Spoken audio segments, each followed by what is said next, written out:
오전에 7위 권징에 관한 말씀을 나누니까 이제 인사할 때 우리 성도 중에 한 분이 목사님 곧 누구 7위 하십니까? 하더라고요. 그래서 제가 항상 7위 하고 있다. 그러니까 그럼 누구 권징 하십니까? 그래서 옷깃을 여미면서 그렇게 인사를 하더라고요. 그래서 7위 권징 무섭고 두려운 말이기도 하죠. 그러나 이것 또한 복음입니다. 그죠?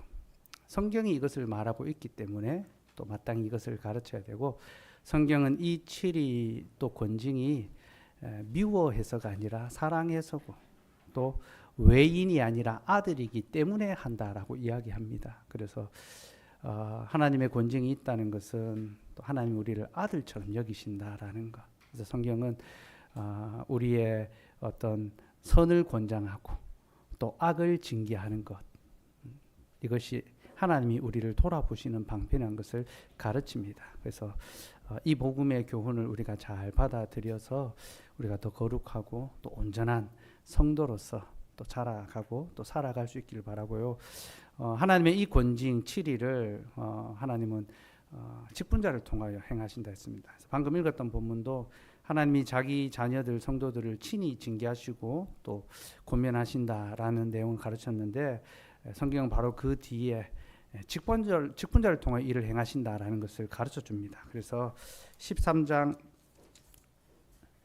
17절 보면요. 13장 17절. 같이 읽읍시다. 시작.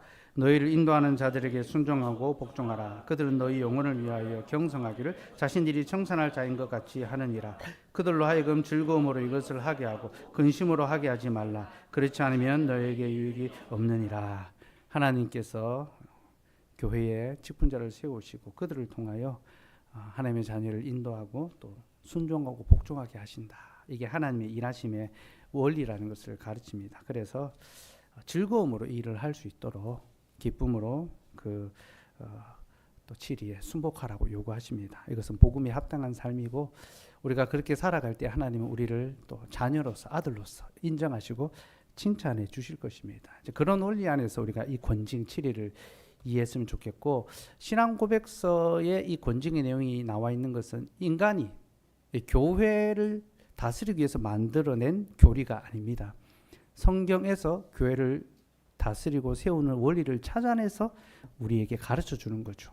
그래서 제가 오전에도 분부하신 모든 것을 가르쳐 지키게 할 때 그 가르치고 지키는 것이 신앙 고백이다라고 했는데, 실제로 신앙 고백서는 전부 성경에서 추출된 내용입니다. 그래서 각 구절마다 성경 관주들이 엄청 붙어 있습니다. 그걸 하나하나 다 찾아보면요, 날이 새도록 해야 됩니다. 오늘 이제 저녁까지 하나하나 찾아보면 시간이 막 걸립니다.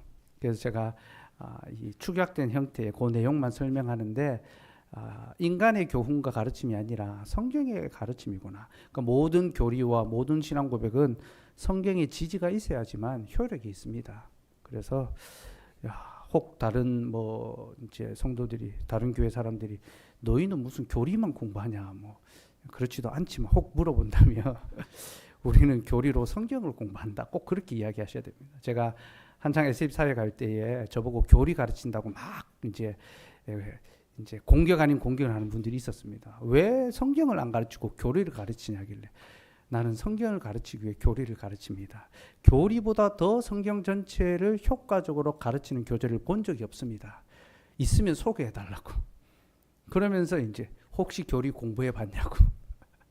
혹시 교리 공부해 봤냐고. 진짜 공부해 보면 그런 말 못 한다고 이제 아무 말 못 하더라고. 제가 잠잠하게 다 했습니다. 그래서 교리가 성경의 가르침이라는 것을 저는 믿고 고백하고, 또 그렇게 교리가 나왔기 때문에 우리가 이 교리와 신앙 고백을 공부하는 것이 성경을 공부한다는 것을 여러분들이 꼭 명심을 하셨으면 좋겠습니다. 자, 오늘 30장 권징에 관한 부분 하나씩 한번 살펴봅시다. 우리 1항 한번 같이 읽읍시다. 시작. 주 예수님께서는 자기 교회의 임금이시오 머리로서 국가 공직자와는 구별하여 교회 직원들의 손에 7위를 맡기셨다. 어제는 또 나누었습니다. 예수님이 교회의 왕이시고 머리시다라는 거죠. 왕과 머리가 하는 역할이 뭐라 했습니까? 보호라고 했잖아요. 그죠? 머리는 몸을 보호하고 왕은 나라를 보호하죠. 그래서 하나님께서 구약의 왕들을 통하여 자기 백성을 어떻게 보호하는지 가르쳐 주셨습니다. 왕의 두 가지 사역이 뭐라 했죠? 전쟁하는 것과 재판하는 것. 그러니까 다윗과 솔로몬이 그걸 정확하게 보여주는 겁니다. 골리앗을 무찌르고 이방의 대적을 무찌름으로 악한 대적의 위협으로부터 하나님의 나라를 파수 지켜내는 거고, 솔로몬이 재판을 공정하게 함으로써 죄의 문제를 해결하고 불의를 해결했잖아요. 그죠? 그래서 솔로몬의 지혜를 재판에 관한 걸로 소개하는 이유가 있습니다. 그게 왕의 직무이기 때문입니다. 왕은 재판을 공정하게 하는 거죠. 하나님의 모습을 보여주는 겁니다. 그래서 아이에게 진짜 엄마가 누군지 찾아주잖아요. 그죠? 제가 이게 뭔지 설명드렸습니다. 진짜 교회가 누군지를. 말씀은요, 말씀의 지혜는 우리를 진짜 어머니 교회로 인도해 갑니다. 거짓 어머니는 자기 아이를 잡아먹습니다. 삼켜버립니다. 그러나 참 어머니는 자기가 죽더라도 아이를 살리잖아요. 그죠? 이게 참된 지혜입니다. 솔로몬은 하나님의 말씀의 지혜로 누가 참 어머니인가를 가르쳐 주었죠. 보여주었죠. 그 자녀를 참 어머니로 인도했죠. 저는 이게 교회론적으로 해석이 됩니다. 말씀은 우리를 참 어머니 교회로 인도해 갑니다. 그래서 거짓 교회의 그 그늘 아래서 참 어머니 품으로 옮겨주죠. 그게 종교개혁 역사입니다. 루터와 칼빈이 다 거짓 교회에 속해 있다가 말씀을 따라서 참교회 품으로 하나님이 인도해 주시고 이끌어 주셨거든요. 지혜는 그런 것입니다. 그러니까 왕의 사역이 보여주는 것은 직분자의 사역이 어떠해야 되는지를 보여주는 거예요. 우리가 이런 원리로 성경을 봐야지 성경 안에 있는 복음의 교훈을 찾을 수 있어요. 그래서 다윗처럼 뭐 용맹하게 또 솔로몬처럼 지혜로워서 뭐 세상에서 어떤 이 공직자가 되고 뭐 박사가 되고 뭐 엄마들 옛날에 다 그렇게 기도하잖아요. 그죠? 솔로몬의 지혜를 주시고 뭐 우리 엄마도 기도 많이 해줬습니다. 그런 어떤 개인적인 적용이 아니라 정말로 왕을 통하여 보여주시는 자신의 교회와 백성을 보존하시는 하나님의 구속 섭리를 우리가 발견하게 되는 거고, 이것을 우리 시대에 적용할 수 있는 거죠. 이 시대 교회에서 하나님이 직분자를 통하여 어떻게 실행하시는가. 그래서 권징은요, 교회를 지키는 방편으로서 역사한다는 겁니다. 특별히 주님은 교회의 머리로서 자신의 나라를 세상 국가 공직자들과는 구별해서 직분자들에게 그 일을 맡기셨습니다. 그래서 세상 나라가 있고 하나님의 나라가 있죠. 세상 나라는 하나님이 세우신 위정자들이 있습니다. 왕정일 수도 있고, 뭐 지금처럼 뭐 이제 대통령제일 수도 있고, 민주주의 뭐 정치 체제일 수도 있고, 그죠. 그러나 교회는 그와 구별돼서 하나님의 나라로서, 교회는 왕정 국가입니다. 사실은 왕정 국가. 그래서 장로교회가 시작된 그 스코틀랜드에서는요, 스코틀랜드의 왕도 교회 오면요, 그 교회의 치리를 받는 성도가 됩니다. 그래서 스코틀랜드의 왕이었던 제임스 6세에게 교회의 직분자가 이렇게 말했습니다. 왕이시여, 스코틀랜드는 두 개의 나라가 있습니다. 한 나라는 당신이 다스리는 세속국가고, 한 나라는 주님이 다스리시는 주님의 나라입니다. 당신은 당신의 나라에서는 왕이지만 주님의 나라에서는 성도고 종입니다. 교회의 지도를 받으셔야 됩니다. 그렇게 이야기했습니다. 왕에게도. 그러니까 교회는요, 이 세상 지위의 높고 낮음과 나이의 많고 적음과 재산의 많고 적음의 차이로 구별되는 것이 아니라 하나님 말씀 아래에서 다스림 받는 한 백성이 되는 거죠. 그죠? 주님의 나라는 주님이 그렇게 직분자를 통하여 다스리신다라는 거죠. 그래서 그 교회를 보존해 가십니다. 여러분, 어떤 이제 인간 사회도 정치 체제 없이 존속할 수 있는 사회는 없습니다. 그죠? 아무리 작은 공동체라도 체제가 있어야 됩니다. 시스템이 있어야 되죠. 질서가 있어야 됩니다. 질서가 없고 시스템이 없으면 나라는 무너지게 되어 있습니다. 모든 사회 체계에 질서가 있어야 그 나라가 바르게 서는 것처럼 주님의 교회도 질서가 필요하죠. 주님은 세상 나라가 운영되는 원리를 통해서 하나님의 나라가 어떻게 운영되는지를 우리에게 가르쳐 주기를 원하십니다. 그래서 왕이신 주님의 통치를 받음으로, 또 그 통치 아래 순복함으로 우리가 이 믿음의 삶을 영위할 수 있다는 것을 기억했으면 좋겠고요. 이 권징은 성찬을 위해서, 성찬과 관련이 있습니다. 그래서 성찬에 참여하기 위해서 이제 교회는 성도들의 삶을 살피거든요. 그 성찬을 보호하기 위해서. 이제 그런 측면에서 원래 권징은 성찬 참여와 관계돼서 아주 중요하게 그렇게 다룹니다. 그래서 신앙고백서도는요 29장이 성찬에 가는 것입니다. 성찬을 설명하고 난 다음에 어떻게 그 성찬에 참여할 수 있는지를 권징을 통해서 딱 설명을 해주는 겁니다. 예, 그래서 불법한 자들, 또 완악한 자들, 불경건한 자들이 성찬을 함부로 훼손하고 또 오염시키지 않도록 권징을 이제 시행하는 거죠. 그러니까 권징이 효력을 발휘하려면 뭐가 자주 시행돼야 됩니까? 성찬이 사실 자주 시행돼야 되는 거예요. 그러니까 성찬과 관계된 권징인데 성찬을 뭐 1년에 한 번, 두 번 부활절, 성탄절 하면요. 권징의 실효가 하나도 없어요. 아무 차이가 없게 되는 거죠. 그죠? 그래서 성찬을 자주 시행하는 것이 권징이 바르게 잘 시행되는 그런 원리라는 것을 알았으면 좋겠습니다. 그래서 말씀과 성례와 권징이 긴밀하게 연결되어 있고 그리고 개혁교회는 이것을 교회의 표지로 여겼습니다. 그러니까 종교개혁 시대에 건강한 교회, 참된 교회가 뭔가, 무엇을 기준으로 하는가 고민하면서 결정한 것이 말씀과 성례와 권징이 건강한 교회의 표지다. 이 세 가지를 선택을 했고요. 칼빈 같은 경우에는 권징을 교회의 표지로까지 여기지는 않았습니다. 칼빈은 순수한 말씀이 선포되고 온전한 성례가 시행되면 교회다, 참된 교회다라고 그렇게 이야기를 했습니다. 그러면서 권징이 없으면 교회는 그 건강성을 잃어버릴 수밖에 없다. 그래서 권징이 교회를 세우는데 꼭 필요하다고 그렇게 이야기를 했습니다. 권징이 없으면 교회는 언젠가는 쇠망할 것이다, 쇠퇴할 것이다. 예, 그렇게 이야기했습니다. 이런 교회를 세우는 것은 주님의 몸을 세우는 거죠. 주님의 몸을 세운다는 것은 주님의 성찬, 주님의 몸인 성찬을 거룩하게 잘 지키는 것과 관계가 있습니다. 그래서 권징이 교회를 건강하게 하는데 꼭 필요하다는 사실을 여러분 기억했으면 좋겠습니다. 그리고 권징은 벌하는 것만을 말하는 게 아닙니다. 선을 권장하고 악을 징계하는 겁니다. 악을 징계하는 거. 예, 2항 한번 읽읍시다. 시작. 이 직원들에게 천국의 열쇠를 맡기셨는데 그들은 이 열쇠로서 죄를 그대로 두거나 죄를 사하는 권세를 갖는다. 즉 회개하지 않는 자들에게는 말씀과 권징을 통해 천국문을 닫고 회개한 죄인에게는 복음의 사역과 권징의 해벌로 천국문을 열어줄 권세를 갖는다. 예, 오전에 말씀을 드렸습니다. 하나님께서 교회의 직분자들에게 천국 열쇠를 맡기셨다. 로마 교회는 베드로에게 맡겼다라고 하죠. 그 교황이 그 열쇠를 가지고 있다라고 하는데 그렇지 않습니다. 예, 교회에 맡기셨고 직분자들을 통하여 사용하게 하셨습니다. 그래서 로마 교회는 교황이 천국 열쇠를 가지고 있다해서 이 열쇠를 굉장히 중요하게 생각합니다. 그래서 교황을 막 아주 떠받들고 또 교황을 아주 이제 우러러보죠, 그죠? 근데 개신교는요 천국 열쇠에 관심이 없어요. 그게 뭔지, 그게 왜 필요한지, 그게 있어야 되는지 너무 쉽게 이제 주님은 천국 열쇠를 이야기했는데 이건 매우 중요한 건데. 우리는 이거에 도통 관심이 없습니다. 예.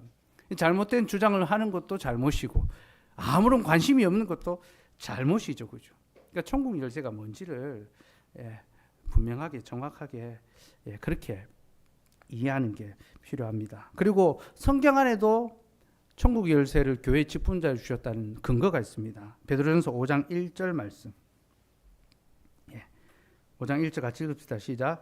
너희 중 장로들에게 권하노니 나는 함께 장로된 자요 그리스도의 고난의 증인이요 나타날 영광에 참여할 자니라. 베드로가 자기를 소개할 때 뭐라고 합니까? 함께 장로된 자요. 그러니까 자신은 사도이기도 하지만 교회를 세우고 다스리는 직분자. 장로는 치리하는 자거든요. 다스리는 자거든요. 나도 장로다. 자기를 장로로 소개하고 있습니다. 그러니까 예수님이 베드로에게 천국 열쇠를 주셨다고 할 때 그 열쇠는 치리회, 장로회에 주신 거죠. 그죠? 베드로 개인에게 주신 것이 아닙니다. 예. 그래서 교회는 합법적으로 선출된 직분자를 통하여 이 열쇠를 이제 사용할 수 있다. 그렇게 말씀을 드렸습니다. 그리고 교회의 투표는 세상의 투표와는 완전히 다르다라고 말씀드렸습니다. 투표하는 방식은 똑같아 보여도 그것을 통하여 확인한 내용은 완전히 다릅니다. 세속 국가의 투표는 시민의 뜻, 국민의 뜻을 확인하는 거죠. 교회의 투표는 하나님의 뜻을 확인하는 것입니다.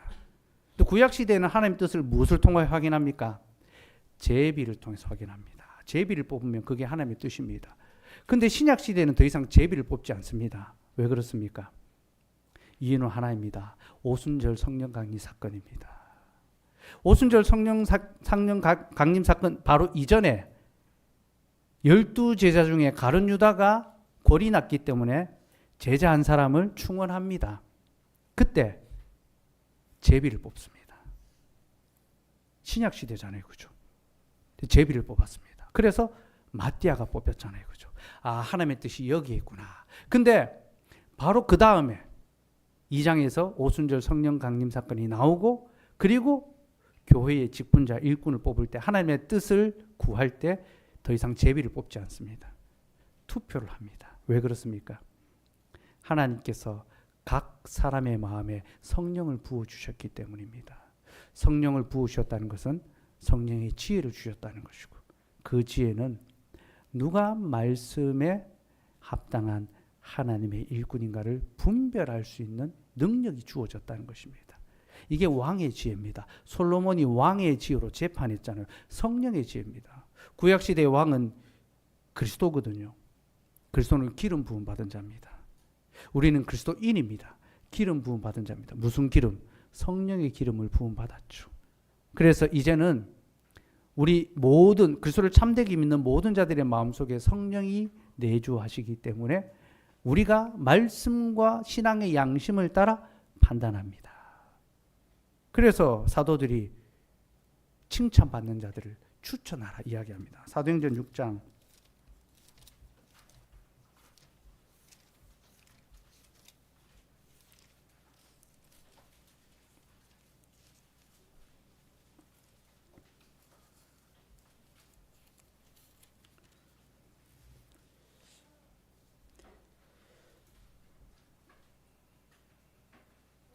5절 말씀, 5절 6절,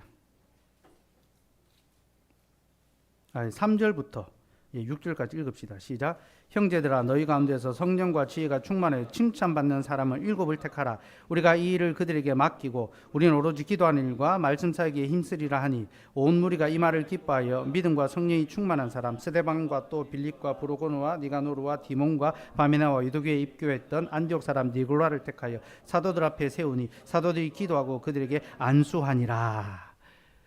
신약교회의 첫 번째 직분자를 세우는데, 성령과 지혜에 충만하여 칭찬받는 사람을 택하라라고 합니다. 여기서 택하라라는 말 속에 담긴 게 투표하라라는 의미가 있습니다. 너희가 투표해라. 성령과 지혜가 충만하여 칭찬받는 자들, 인정받는 자들을 투표해라. 그들이 곧 하나님이 세우신 하나님의 직분자들, 일꾼이다. 그래서 택하였습니다. 투표하여 뽑았습니다. 그러자 사도들이 기도하고 그들에게 안수했습니다. 직분자들은 안수하거든요. 이게 하나님의 이 기름 부으심입니다. 그래서 하나님께 맡겨졌고 이제 산제물로 바쳐졌다는, 안수는 그런 의미입니다. 우리가 하나님 앞에 바쳐진 산제물이라는 거죠. 이 교회를 위하여 살아가는 직분자로 세움을 받았거든요. 투표했습니다. 성령과 지혜에 충만한 자들을 칭찬받는 자를 추천했죠. 그죠? 하나님께서 우리 각 사람의 마음에 성령을 부어주심으로 누가 정말로 교회를 위한 충성된 일꾼인지, 복음의 비밀을 갖고 있는지, 그 행실의 정결함과 거룩함이 있고 본이 되는지, 그걸 살펴서 추천하는 거죠. 투표하는 거죠. 그리고 그 사람을 교회의 직분자로 세우는 겁니다. 그래서 우리가 나중에 직분자 투표를 할 텐데요, 절대로 세속 국가적인 어떤 세속적인 원리에서 투표를 생각하시면 안 됩니다. 많은 교회들이 그런 생각으로 투표합니다. 그래서 어떤 결과가 일어납니까? 교회가 시험에 들고 상처를 받고 직분자로 말미암아 오히려 고통을 받습니다. 뽑아야 되지, 뽑으면 안 되는 사람을 뽑거든요. 반차를 따라서, 나이를 따라서, 집안을 따라서, 어떤 친소관계를 따라서 다 뽑아두고 되지 말아야 될 사람이 되니까 그로 인해서 고통을 당하는 거죠. 그 직분자는 하나님이 교회 주신 선물인데 그 선물이 폭탄이 돼가지고 교회를 깨트리는 겁니다. 완전히 공중분해시키는 겁니다. 그 직분자 때문에 얼마나 고통받고 괴로워하고 그런 일들이 벌어진지 모릅니다. 목사, 장로, 집사가 주로 목사, 장로죠. 그죠? 왜냐하면 집사는 안 쳐주거든요. 이것도 잘못된 원리입니다. 직분은 구별이 있지 차이가 있지 않습니다. 동등합니다. 목사는 가르치는 자고 장로는 다스리는 자고 집사는 봉사하는 자, 구제하는 자거든요. 동등성이 있는데 마치 목사는 CEO고 장로는 이사진이고 집사는 뭡니까? 그러면 팀장, 부장 이런 식으로 막 이 직급으로 자꾸 그러니까 우리의 어떤 사고 방식이 지극히 세속적입니다. 우리는 그렇게 딱 오리텐시 됐어요. 그러니까 그런 원리 속에 자꾸 성경을 보려고 하고 교회를 이해하려고 합니다. 그러니까 투표해서 하니까 뭐 대통령 뽑듯이 국회의원 뽑듯이 막 그렇게 이제 뽑는구나. 그러니까 큰 교회 같은 경우는요 서로가 서로를 모릅니다. 그러니까 이제 그 분에 대한 양력을 막 소개하거든요. 국회의원 선거 뭐가 다른 바가 있습니까? 참 어떻게 보면요 좀 비참한 거죠. 왜냐하면 알지 못하는 자를 어떻게 직분자로 세울 수 있습니까? 그러니까 저는 교회가 건강하려면요 서로 잘하는 관계 속에서 직분자를 세울 수 있는 구조가 그 규모가 건강한 규모라고 생각을 합니다. 몇백 명씩 넘어가게 되면요 절대로 그렇게 서로 알지 못하는데 그렇게 할 수가 없거든요. 그러니까 큰 교회는 성가대 하면요 성가대 한 50명 표가 막 나오니까 성가대 하고 청년부 부장하고 막 하면 청년들 표 그 웃지 못할 이야기지만 청년들이 들어가서 막 하니까 청년부 부장을 한 사람들이 자꾸 장로가 되는 겁니다. 그러니까 이제 나중에 청년들 오지 말라고 그런 지시가 지령이 떨어지더라고요. 건강한 교회임에도 불구하고 그런 일들이 벌어져요. 참 이게 슬픈 일입니다. 그 이야기를 들으면서 너무 슬프고 비참하고 그러면서 아니 청년들만 모르나 다 모르면서 다 누구 찍게 되냐 하면서 막 자기 권역 자기 구역만 찍어주고 다 그러면서 막 합니다. 그러니까 너무나 이게 세속화되어 있는 거고 이게 교회의 약함과 타락의 상태를 이제 보여주는 거죠. 교회의 투표는 하나님께서 택하심을 확인하는 자리고 성령과 지혜를 따라서 칭찬받는 자들을 세울 수 있어야 되고 하나님께서는 그 교회 성도들의 수준에 맞는 직분자를 선물로 주십니다. 수준에 딱 맞는 자들. 그러니까 성도들이 목사 욕할 필요가 없고 목사가 성도 욕할 필요가 없습니다. 똑같습니다. 칼빈이 그렇게 이야기했습니다. 왜 이스라엘이 그렇게 악한 폭군들로부터 핍박을 많이 받았는가? 그들이 하나님의 말씀에 불순종했기 때문에 그들의 수준에 맞는 왕을 그들에게 주셨다. 그렇게 이야기하거든요. 그러니까 여러분의 수준에 맞는 직분자 저를 주셨잖아요. 그죠? 분위기 별로 안 좋네요. 감사함으로 우리가 잘 직분자를 또 세워갈 수 있었으면 좋겠습니다. 어쨌든 성령의 그 이제 임재 내주하심 또 하나님의 지혜에 충만한 사람을 직분자로 잘 택할 수 있어야 합니다. 그렇게 세워진 직분자들에게 천국의 열쇠를 주시는데요. 이 천국의 열쇠는 이제 교회를 다스릴 수 있는 권세를 가리킵니다. 권세, 힘이라는 거죠. 하나님께서 자신의 교회에 권세를 주셨다라는 겁니다. 이거는 구약 시대부터 계속 약속된 겁니다. 이 권세가 무엇이냐? 구체적으로는 죄를 그대로 두거나 사하는 권세입니다. 요한복음 20장 23절 다시 한번 읽읍시다. 시작. 너희가 누구의 죄든지 사하면 사하여질 것이요 누구의 죄든지 그대로 두면 그대로 있으리라 하시니라. 죄를 사하는 그리고 죄를 그대로 두는 권세를 주셨습니다. 이 권세는 세상의 치리권보다 훨씬 더 높다 했습니다. 교회는 실제로 감옥에 가두거나 금고형, 벌금형 그렇게 하지 않습니다. 그러나 그 벌이 더 두렵다는 것을 아셔야 합니다. 천국 문을 열고 닫는 권세입니다. 열쇠의 기능은 문을 열고 닫는 것이죠. 따라서 천국의 열쇠는 천국의 문을 열고 닫는 권세를 가리킵니다. 그러면 무엇으로 천국 문을 열고 닫습니까? 복음의 말씀과 권징을 통해서 열고 닫습니다. 그래서 열쇠가 몇 개입니까? 2개입니다. 열쇠가 2개지요. 하나는 복음의 말씀이고 하나는 권징입니다. 우리말 성경에는 천국 열쇠가 단수로 나오지만요, 원어에는 복수입니다. 천국의 열쇠들을 주셨다. 예.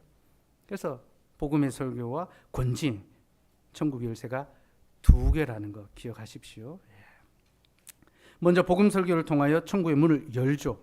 죄에 대해서 책망하고 회개를 촉구하고 돌이키는 자에게는 천국의 문을 열어서 들어오게 합니다. 세례를 베풀고 죄사함의 은혜를 베풀고 교회에 허입되게 하죠. 그죠? 그래서 교회에 등록되는 것은요, 한 가지 길밖에 없습니다. 세례입니다. 세례.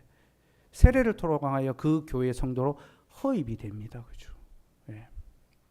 그리고 회개를 거부하고 돌이키지 않는 자들은 책벌합니다. 그죠? 책벌. 책망하고 책망해도 돌아오지 않으면 벌하는 거죠. 그죠? 예, 벌하고.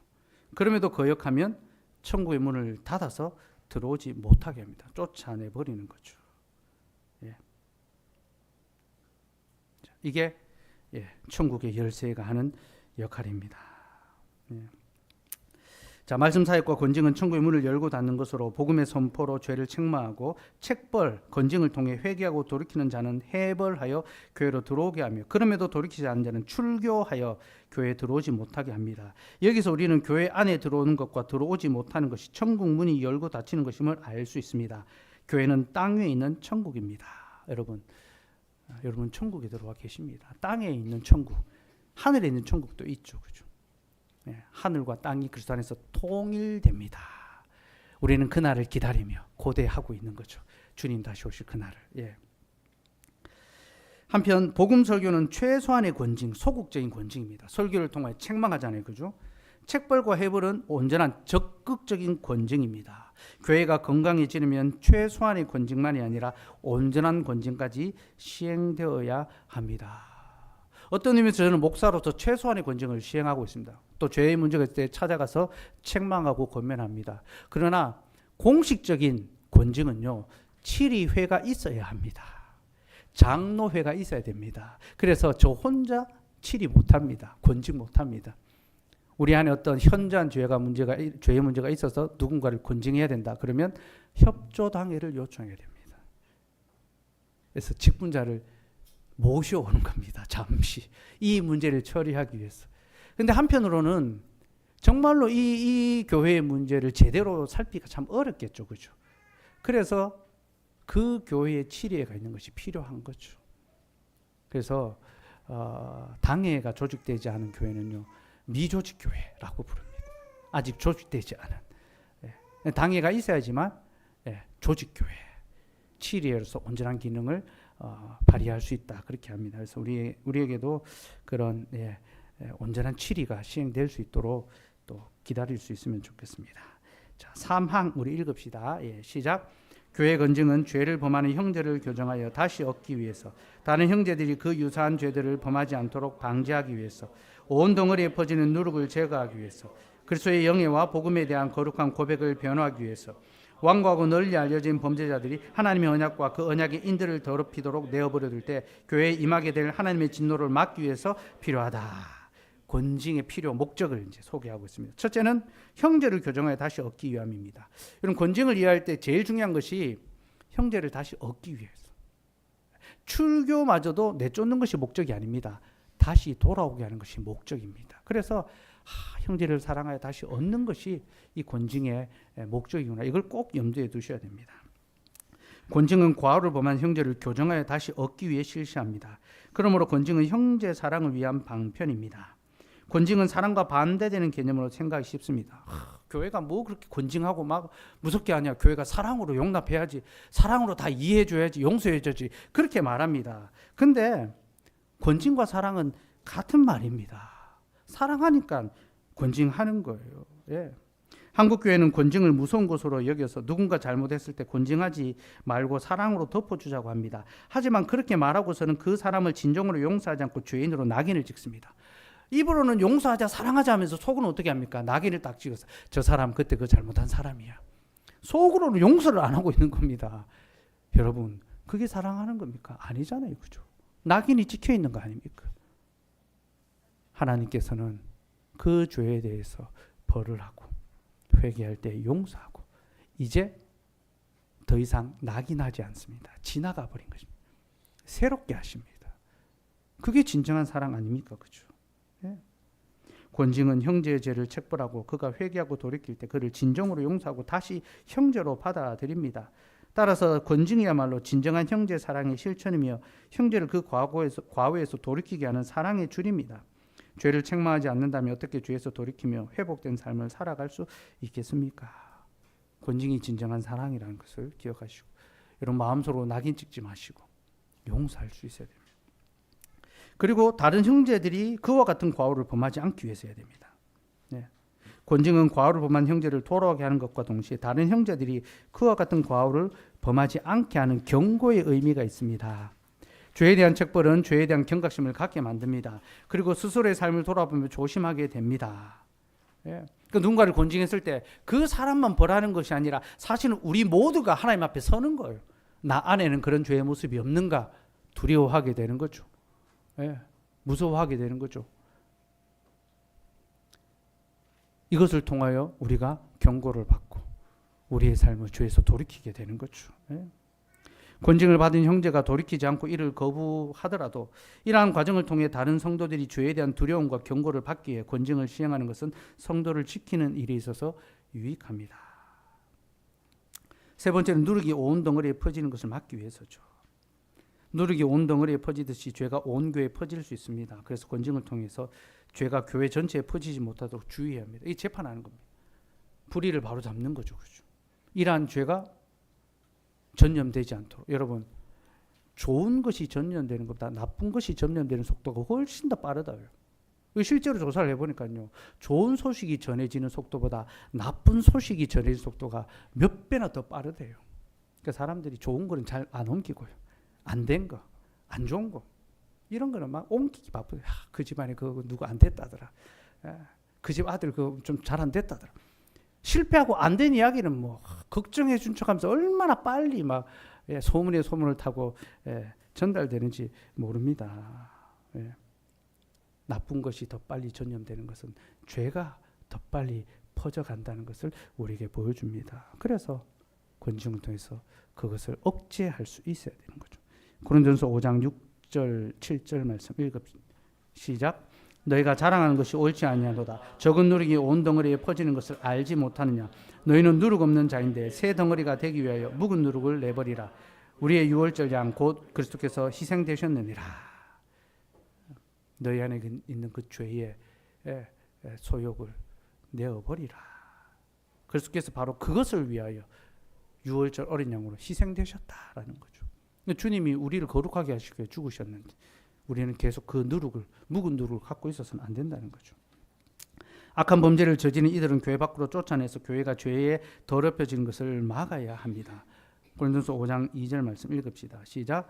그리하고도 너희가 오히려 교만하여서 어찌하여 통한이 여기지 아니하고 그 일을 행한 자를 내 중에서 쫓아내지 아니하느냐. 바울은 교회에 흉악한 범죄를 저지른 자를 쫓아내라고 명합니다. 이 흉악한 죄는 아비의 여인을 취한 음행한 자를 가리킵니다. 아버지의 여인을 취해서 자기가 범한 거죠. 그죠?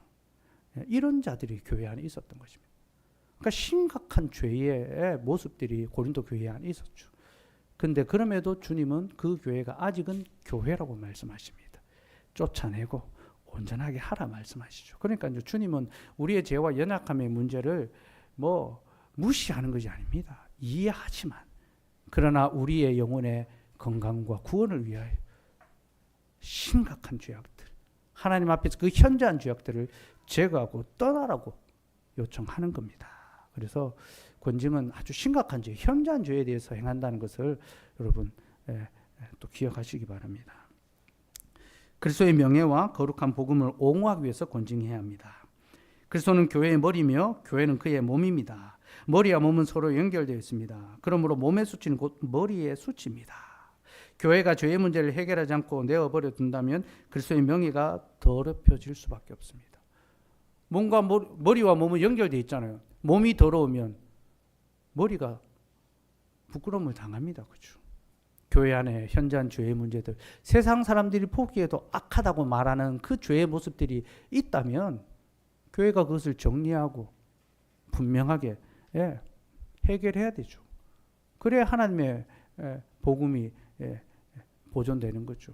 우리가 세상에서 사회생활을 하면서 때로는 불법을 하거나 잘못된 행동을 해서 누군가에 피해를 끼칠 수 있고 심각한 어떤 손해를 끼칠 수 있습니다. 이런 사람들이 와가지고 예배하는데 피켓 들고 시위하고 이러면 어떻게 되겠습니까? 하나님의 복음의 영광이 가려지지 않습니까? 그렇죠? 잘못을 행하고 불의를 행한 자가 있으면 교회는 이 부분을 바로 잡아야 되죠. 그렇죠? 그래서 하나님의 복음이 훼손되지 않도록, 그 영광이 훼손되지 않도록 해야 되는 겁니다. 예. 그리스도는 자신의 거룩한 명예가 더럽혀지지 않도록 교회에 권징의 권세를 선물로 주셨습니다. 교회는 이 수단을 잘 사용하여 머리 대신 그리스도의 영광을 드러내어야 합니다. 또한 성도의 삶이 거룩하지 않으면 복음의 거룩함 역시 가려집니다. 우리의 삶이 죄에 오염되어 있는데 우리가 고백하고 전하는 복음이 어떻게 설득력 있게 전달될 수 있겠습니까? 죄에 빠져 살아가는 자들을 권징하고 교정해야지만 복음의 거룩함이 지켜집니다. 다섯 번째는 교회에 임할 하나님의 진노를 막기 위해서입니다. 사악하고 완악한 범죄자들이 하나님의 언약과 언약의 표를 더럽힐 때, 곧 하나님의 약속과 성례를 함부로 하고 훼손하고 더럽힐 때 교회는 그 죄의 문제를 해결해야 합니다. 만약 교회가 하나님의 복음을 가소롭게 여기고 그 약속을 하찮게 여기는 자들을 그냥 내어버려 둔다면 하나님께서 그 교회를 심판하실 것입니다. 왜냐하면 이것은 곧 교회가 하나님의 진노와 심판을 가벼이 여기는 것이기 때문입니다. 무슨 말씀인지 알겠죠? 그죠? 하나님의 약속과 그 거룩한 성례를 가벼이 함부로 여기는 자를 꾸짖고 징계하지 않는다면요, 하나님께서 그 교회를 징계하실 것입니다. 왜냐하면 하나님의 징계를 교회가 가볍게 여기는 것이기 때문입니다. 자, 4항 이제 읽읍시다. 시작. 이 목적들을 보다 효과적으로 이루기 위하여 교회 직원들은 범죄의 성격과 죄인의 과실에 따라 권면, 수찬, 정지, 출교를 시행해야 한다. 이제 구체적인 권징의 방법을 설명하는데요. 아주 주의해서, 아주 조심해서 이 권징을 시행해야 된다라고 이야기합니다. 그러면서 권면, 수찬, 정지, 출교, 교회의 이 세 가지 이 권징의 그 내용을 소개하는데요. 이걸 살펴보기 이전에, 교회가 성도를 권징하기 이전에 먼저 성도가 성도 간에 서로 돌아보고 상호 책선해야 됩니다. 그 원리가 먼저 지켜주고 그 다음에 교회가 권징을 하거든요. 그래서 마태복음 18장 15절에서 18절 말씀 한번 보겠습니다. 마태복음 18장 15절에서 18절. 자, 이제 천국 열쇠를 어떻게 사용해야 되는가를 이제 가르쳐 주는데요. 15절에서 18절 읽읍시다. 시작. 내 형제가 죄를 범하거든 가서 너와 그 사람과만 상대하여 권고하라. 만일 들으면 내가 내 형제를 얻은 것이요, 만일 듣지 않거든 한두 사람을 데리고 가서 두세 증인의 입으로 말마다 확증하게 하라. 만일 그들의 말도 듣지 않거든 교회의 말하고 교회의 말도 듣지 않거든 이방인과 세례와 같이 여기라. 진실로 너에게 이르노니 무엇이든지 너희가 땅에서 매면 하늘에서도 매일 것이요, 무엇이든지 땅에서 풀면 하늘에서도 풀리리라. 천국 열쇠에 가는 거죠. 그죠? 근데 이 열쇠를 어떻게 합니까? 바로 쓰지 않습니다. 바로 쓰지 않습니다. 그건 아주 강압적인 거죠. 그죠? 먼저 죄를 범한 그 형제에게 찾아가서 그 둘이, 당사자끼리 직접 권면하는 겁니다. 우리는 누군가가 나에게 잘못을 했을 때 그 잘못을 그 당사자한테만 이야기 안 하고 다 이야기합니다. 그죠? 네. 그렇잖아요. 그죠? 걔가 나한테 그렇게 했다. 그 사람만 빼고 다 이야기합니다. 네, 성경은 그렇게 하지 말라 합니다. 다른 사람한테 말하지 말고 그 사람하고 직접 이야기하라는 겁니다. 그래서 그 잘못을 보거든, 누가 잘못하고 또 실수한 것을 보거든, 다른 사람들한테 또 옮기지 말고 먼저 형제여, 당신이 이렇게 해서 되겠느냐, 먼저 그에게만 말해야 됩니다. 이것은 지켜주는 거죠. 형제를. 그죠? 그 허물을 덮어주는 것입니다. 그렇게 하지 않으면 어떻게 합니까? 두세 사람 증인을 데리고 가서, 증인을 우르르 데려가는 게 아니라 두세 사람. 성경에서 두세 증인은 언제나 이거 참을 증명하는 증인의 숫자거든요. 두 증인, 두세 사람 데려가서 긴밀하게 이야기합니다. 권면합니다. 그러고도 듣지 않으면 어떻게 합니까? 그때서야 교회에 알립니다. 그러니까 뭐 누가 뭐 잘못한 것을 봤다. 당장 저한테 오는 게 아니라 먼저 그 형제에게 이야기하고, 그리고 형제들 권면도 듣지 않으면 교회에 알려서 그때서야 교회가 공적으로 이제 치리하도록 하는 겁니다. 이게 일종의 삼심제입니다, 여러분. 1심 당사자끼리 이야기합니다. 목격자가 가서 이야기합니다. 2심 증인들과 함께 두세 사람이 가서 이야기하고 권면합니다. 3심 대법원 당회에 이야기합니다. 그래서 여러분, 교회의 당회는 대법원입니다. 교회에 법원이 있다는 거 아셔야 됩니다. 아무것도 듣지 않을 때 대법원에 알리는 거죠. 그 교회가 살펴서 권면하는데 돌이키지 않으면 세리와 이방인처럼 죄인처럼 출교하라는 것입니다. 내어 보내라는 것입니다. 이제 이런 절차를 따라서 이제 권징을 시행하는데요. 근데 이 말씀 바로 다음 구절이 뭔지 압니까? 형제 용서에 관한 말씀입니다. 21절부터 22절 한번 읽을까요? 시작. 그때 베드로가 나와 이르되 주여, 형제가 내게 죄를 범하면 몇 번이나 용서하여 주리이까? 7번까지 하오리까? 예수께서 이르시되 내게 이르노니 7번뿐 아니라 7번을 70번까지라도 할지니라. 그러니까 죄에 대한 책망을 이야기하면서 예수님이 뭐랍니까? 용서를 이야기합니다. 그러니까 용서하기 위한 책망이지 내어버리기 위한 책망이 절대로 아니라는 겁니다. 이것을 명심하셔야 됩니다. 예수님은 우리의 연약함을 너무 잘 아시기 때문에 한없이 용서를 하십니다. 베드로가 선심을 섰죠. 7번이나 용서를. 자기 딴에는 최대치입니다. 예수님이 뭐라고 합니까? 7번씩 70번까지도. 그죠? 네. 7번을 70번까지도 용서해 주라. 그렇게 말씀하셨죠. 이것은 단순한 숫자의 놀이가 아닙니다. 구약의 말씀의 성취를 보여주죠. 베드로가 7번까지 용서해 주리까 할 때에 가인이 범죄했을 때 하나님께서 그에게 해를 입히는 자는 벌이 7배나 달 것이다 라고 말씀하셨죠. 바로 그 원리를 가지고 옵니다. 내가 7번까지 용서해 주리까. 근데 가인의 후예인 라멕은 사람을 죽인 다음에 가인을 위해서는 법이 7배일진데 라멕을 위해서는 벌이 77배이리라. 자기 조상의 10배를 자기에게 스스로 적용해 버립니다. 그렇죠? 예수님께서는 바로 그것을 다시 10배로 용서하십니다. 그렇죠? 7번씩 70번이라도 용서하라. 이게 하나님의 마음이고 우리의 허물을 덮으시고 용서해 주신. 그래서 여러분, 주님이 용서하지 못할 죄가 없고 이는 곧 교회가 용서하지 못할 죄인이 없습니다. 교회는 모든 것을 용서할 수 있습니다. 교회는 재판하고 벌 주는 것이 아니라 용서하고 회복하는 곳입니다. 그러나 그 죄인이 회개하고 돌이켜야 되겠죠.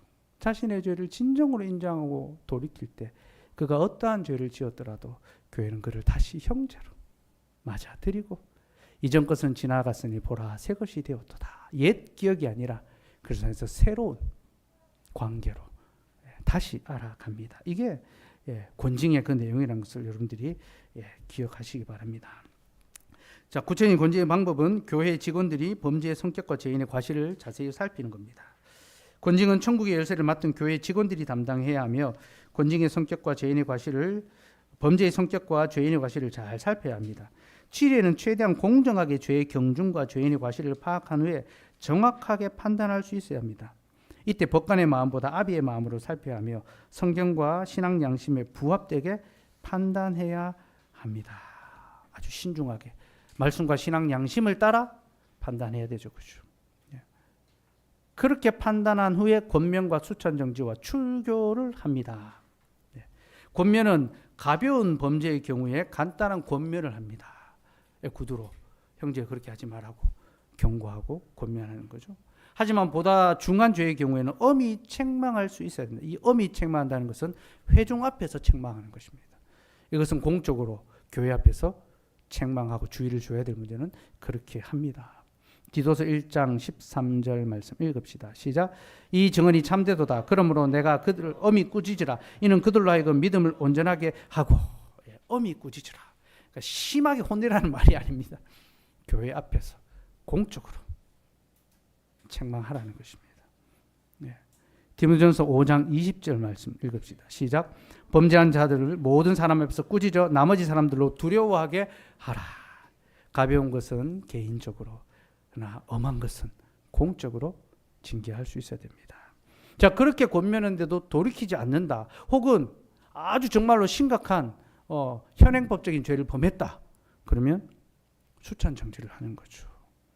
수찬 정지는 한시적으로 성찬에 참여하는 것을 금하는 시벌입니다. 성도가 성찬에 참여하지 못하는 것은 상당히 무거운 벌입니다. 이건 매우 무거운 벌입니다. 그런데 이 수찬 정지가 효력을 발휘하려면 뭐가 자주 있어야 된다고요? 성찬이 자주 있어야 됩니다. 그러니까 권징과 성찬은 같이 갑니다. 짝입니다. 성찬이 비정기적이고 드물다면 수찬 정지가 별 의미가 없게 되는 거죠. 그렇죠? 이 권징이 예배와 성찬의 거룩을 지키는 수단이라는 것을 알아야 합니다. 우리 교회에 새로 오신 새 가족들 같은 경우는 아직 성찬에 참여하는 것을 허락하지 않는 거죠. 이것은 수찬 정지가 아닙니다. 절대로 오해하시면 안 됩니다. 교육한 후에 참여할 수 있도록 더 풍성하게 그 복을 누릴 수 있도록 잠시 유보하고 기다리게 하는 이 과정입니다. 그래서 여러분들을 제외시키는 것이 아니라 한 가족으로 막기 위해서 이제 시간을 이제 함께 또 교육하고 그렇게 보내는 시간입니다. 그렇게 이해하시면 좋겠습니다. 그리고 출교가 있죠. 출교는 교회 생활은 가장 무거운 벌입니다. 출교는 교회 회원권을 박탈하고 교회 밖으로 쫓아내는 것입니다. 그렇게 출교했을 때 회원들은 그를 더 이상 형제로 여겨서는 안 되고 이방인이나 불신자처럼 여겨야 합니다. 그래서 사실은 우리의 교제권 안에서 제외되는 거예요. 출교는. 교회에서 출교됐는데도 뭐 아무 개인적인 연락이나 이런 것들이 스스럼 없이 된다면요, 출교한 의미가 없어집니다. 왜 인간적인 관계에서도 끊어야 되느냐? 출교를 당한 자가 이것이 얼마나 무서운 벌인지를 알아야 되기 때문입니다. 아, 내가 교회에서 출교 당하니까 다른 이 관계도 다 끊어지는구나. 아, 내가 다시 돌이켜야 되겠다. 다시 돌이켜서 교회 안으로 돌아올 수 있도록 하는 게 그게 출교거든요. 그러니까 이제 이 교제권 안에서 사실은 제외되는 겁니다. 출교는 가장 무거운 벌이기에 가장 신중하게 시행해야 합니다. 교회 치리를 완강하게 거부하고 끝까지 회개하지 않는 고집스러운 죄인에게만 시행해야 합니다. 함부로 출교할 수 없습니다. 예수님께서 밭에 가라지가 원수가 가라지를 심어 놓았다 할 때 제자들이 뽑아버릴까 하니까 예수님 말합니까? 뽑지 마라. 가라지를 뽑으려고 하다 알곡도 상할까 하노라. 그러니까 현저하게 이단의 교리를 가르치거나 공동체 안에 심각한 위해를 끼치는 자를 출교합니다. 아무렇게나 출교하지 않습니다. 심각한 범죄를 지었으면서도 결코 회개하지 않고 이단의 교훈에 빠져 교회를 어지럽히는 자들이 출교의 대상입니다. 근데 출교는 형제를 아주 버리기 위한 시벌이 아닙니다. 오히려 타락한 성도에게 출교의 무거운 벌을 내림으로 두려움 속에서 하나님께로 돌이키게 하기 위한 벌이 출교입니다. 고린도전서 5장 5절 말씀 읽읍시다. 시작. 이런 자를 사탄에게 내주었으니 이는 육신은 멸하고 영은 주 예수의 날에 구원을 받게 하려 함이라.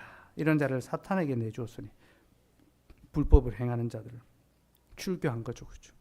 근데 그들이 구원을 받게 하기 위해서, 돌아오게 하기 위해서 출교하는 것입니다. 자, 이렇게 교회의 권징이 이제 시행이 되는데 문제는 교회의 권징 치리가 온전치 않을 수가 있다는 거죠. 모든 공회의 결정은 사실은 오류가 있을 수 있습니다. 사도들이 치리했던 교회에도 연약함의 문제가 있다고 말씀드렸지 않습니까? 그래서 그 교회의 치리가 온전치 않을 수 있습니다. 그래서 우리 신앙고백서 31장의 교회 회의에도 보면요, 사망에 이런 내용이 나옵니다. 모든 대회나 공의회는 사도시대 이후로부터 총회이든 지방회의든 간에 오류를 범할 수 있었고 많은 회의들이 실로 오류를 범하였다. 그러므로 회의를 믿음과 생활의 법칙으로 삼지 말고 믿음과 생활의 보조수단으로 사용하여야 한다. 인간의 모든 결정은 오류가 있을 수 있다라는 거죠. 그래서 교회의 치리가 때로는 오류가 있고 온전치 않을 수 있습니다. 그때 우리는 어떻게 해야 되는가?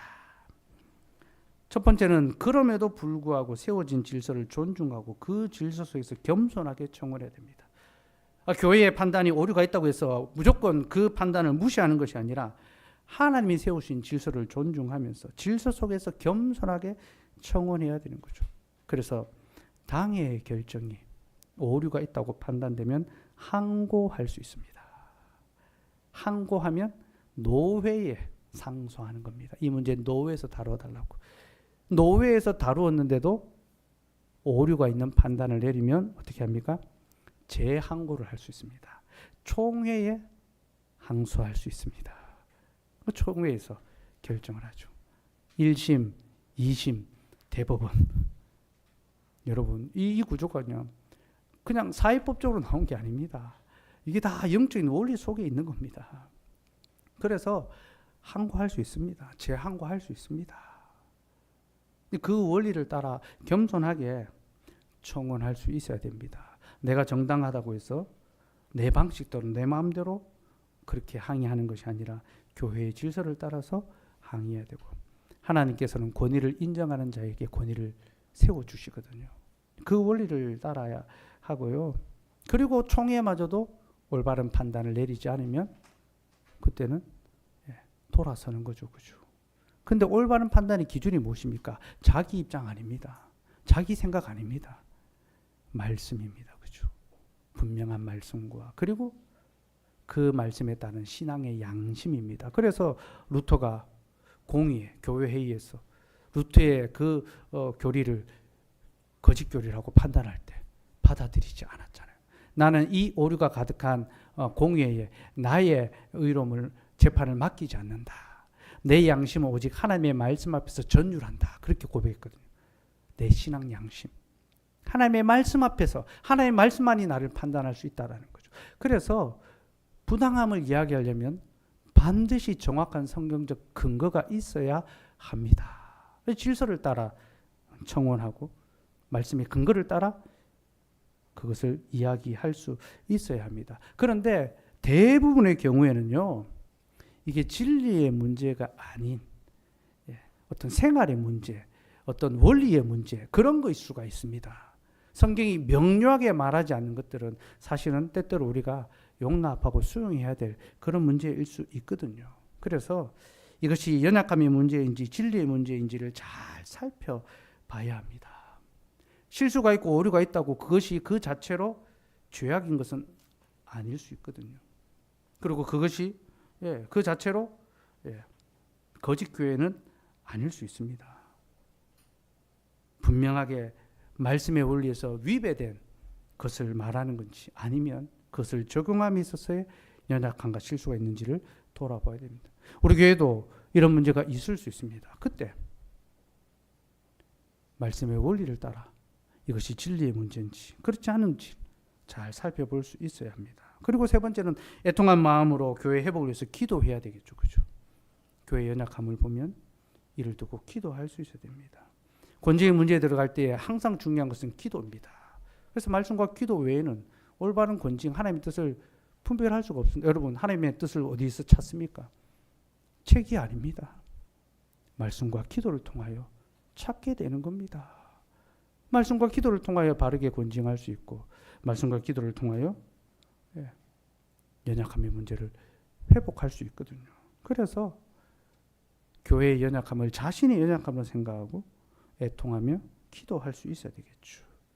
그리고 거짓 교리를 전파하고 진리의 문제에 왜곡된 거죠. 그릇된 것, 구원의 문제에 있어서 잘못된 것을 요구한다면 그때는 떠나야 하죠. 그죠? 왜냐하면 이것은 우리의 영혼에 심각한 위험을 초래하고 구원을 잃을 위험을 맞닥뜨리게 되기 때문입니다. 이런 원리를 따라서 우리가 또 교회의 가르침을 받아들이고 또 적용할 수 있어야 될 것입니다.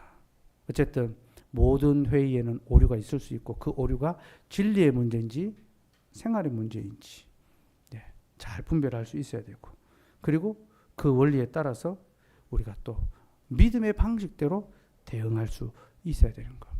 그러니까 교회에 출입권이 있다면요, 성도에게는 양심의 자유가 있습니다. 신앙 양심의 자유. 그 양심의 자유는 말씀에 기초한, 누구도 하나님의 말씀 앞에서 개인을 규제할 수 없습니다. 그러나 말씀을 따라서 치리할 때에 누구도 그 치리를 거부해서는 안 됩니다. 이해하시겠죠, 그죠? 예, 그렇게 철저하게 말씀의 원리를 따라 치리하고 순복하고 또 그렇게 해갈 수 있기를 바랍니다. 결론입니다. 권징은 교회를 지키는 방편이고 천국 문을 열고 닫는 권세며 형제를 죄로부터 지키는 것이며 하나님의 영광과 약속의 아름다움을 지키는 것입니다. 그리고 교회의 거룩함과 화평을 지키는 것입니다. 올바른 치리의 시행은 건강한 교회의 보존을 위해서 반드시 필요하며 그 치리에 순복하는 성도의 영혼은 실로 안전합니다. 우리가 주님의 치리를 받으면서 우리의 삶과 또 우리의 영혼이 더욱 건강하고 건전하고 또 경건해져 가고 이로 말미암아 포항장로교회가 더 든든하고 올바르게 세워져 가기를 소망합니다. 우리 찬송